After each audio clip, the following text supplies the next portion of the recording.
Alright, this is my 1989 MR2 AW11 Mark 1B. It's the second iteration of the first MR2 produced. Got stock rims on it, nothing really too special about it. It's a right-hand drive, a 5-speed, naturally aspirated. I got a Florida antique plate. I left the UK plate on there just because I didn't really want to take it off. And then, yeah, this is pretty much it. It's in the, I think it's called Ice Blue Pearl paint color code. Also has a sunroof as well.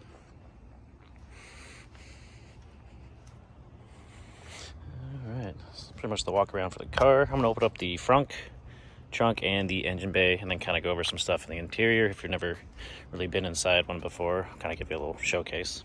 All right, so here's the right-hand drive portion of the vehicle. Just like any other Toyota, the little hatch switches levers here, and that'll open up the frunk. All right, here's the interior of the frunk. Has the spare tire in there. Some of them came with a cover that fits over this spare tire. OEM jack that comes with it, as well as the toolkit down there with some tools, not a whole lot. And then your windshield wiper fluid fits there, wiper motor, fuses back there, and pretty much any other thing that they usually attach to the back of the firewall there. And that's about it. VIN numbers imprinted there on the back. And that's pretty much it for the front. There's not a whole lot to it. Alright, so here's the interior of the 89 MR2. Right-hand drive, 5-speed. So pretty much anything that you're doing on the left side, shifting is the same thing. When you're on the left side, just shifting with the left hand is the only thing that's different. Pretty much their climate control settings, aftermarket radio. I have the original radio here, but it has a little LED bleed on it, but it still works. I just kind of prefer the aftermarket since I have a little aux cord I can use. This one I don't think has one whatsoever, but I have it to where I can interchange them on the with a plug-in. So I bought an adapter for the back of the radio to where I can interchange these really easily. Just pull this out, pop the new one in. It's I got it to where they're both doubled in connectors, and I can make the swap real quick. Pretty much there ain't a whole lot to the interior, just kind of a blue microfiber interior all the way around. You got your speaker pods on the left and the right up there. You got your switches up here for your pop-up headlights.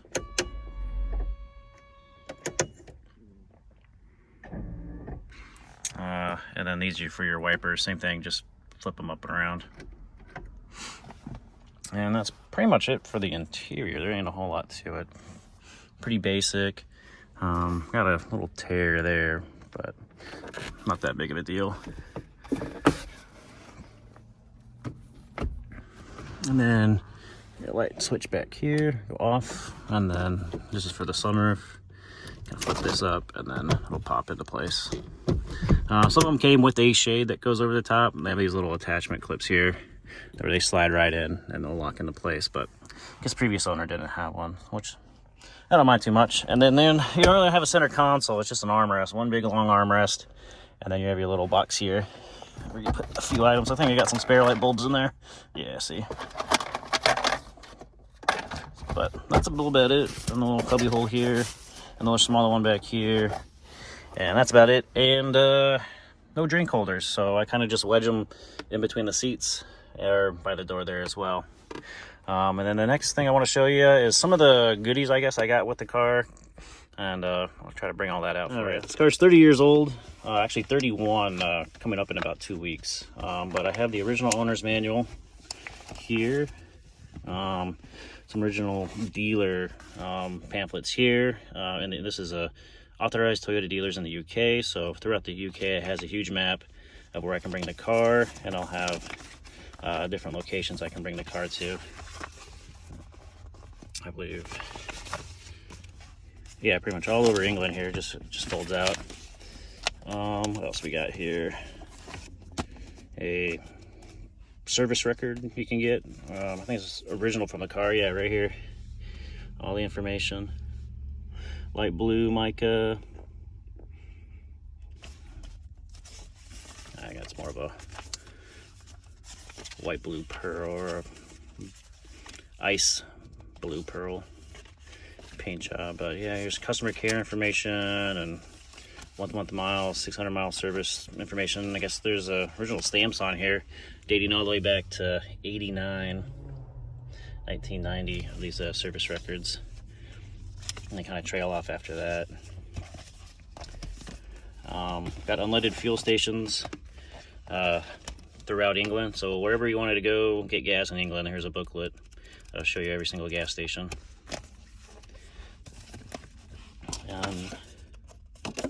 I don't know what something else.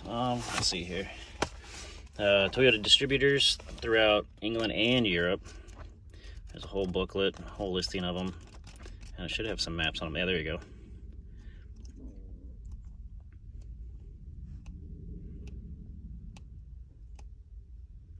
There's Spain and Luxembourg and Belgium.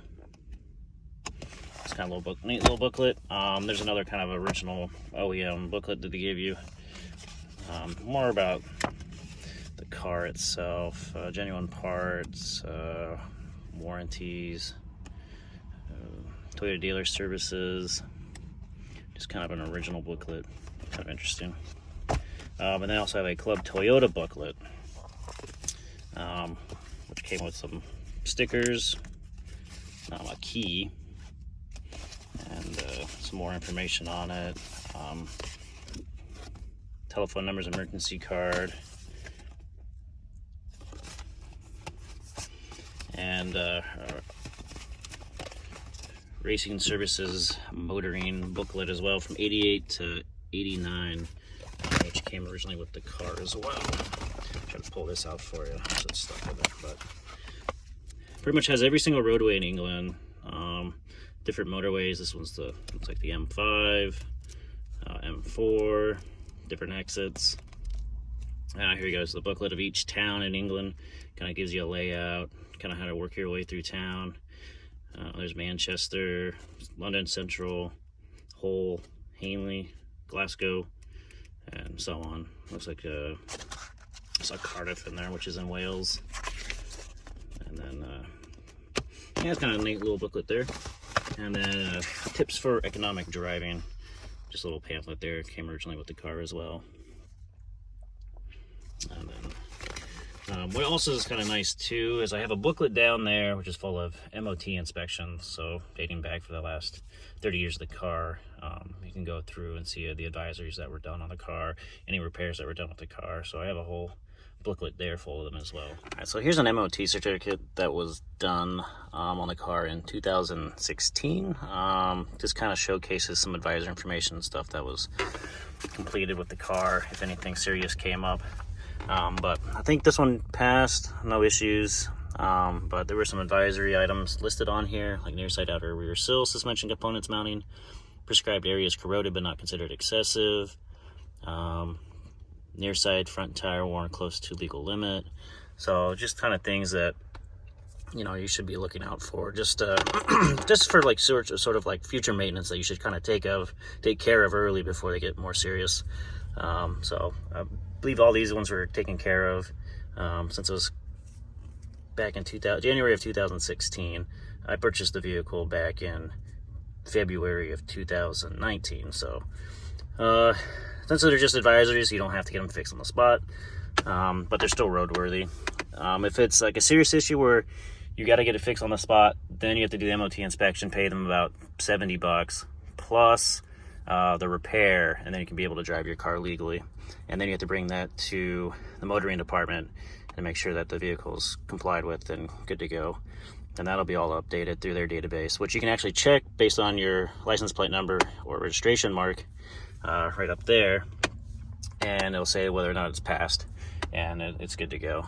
One thing to watch out for though is a lot of people will kind of pay under the table, or a lot of military members will provide a alcohol bottle, maybe like a handle of Jack, to the MOT inspector to pencil whip it to make sure it's still roadworthy when in fact it's really not. But just things to consider. So here's the little glove box. There ain't a whole lot of room in there, but it's enough to kind of put some booklets and registration forms in there. I also have this piece here, which goes over the cigarette lighter, which is, I think the little latch broke, but I usually just keep it off because I usually had a plug in there, so like a charger, so I usually just keep it off, but I don't use it as much anymore, so I'm gonna go ahead and pop that back on, and then this will usually slide back up in there, and then I'll just close it down like that. All right, in order to open the trunk, there's a little lever down here like most cars have, and to open the hood where the engine's at, there's a little switch on the back wall here, and that'll pop that open for you. So here's the trunk. There's not a whole lot of space in there. I might have to put some groceries or maybe a backpack or two in there. The clips here kind of broken, so this part's just kind of bending back a little bit, but there's your ECU back there for your vehicle. I can pull these off and get to the wiper motor back in there. And this one over here has the air intake, and there's your filter. Kind of a weird setup for having that back here.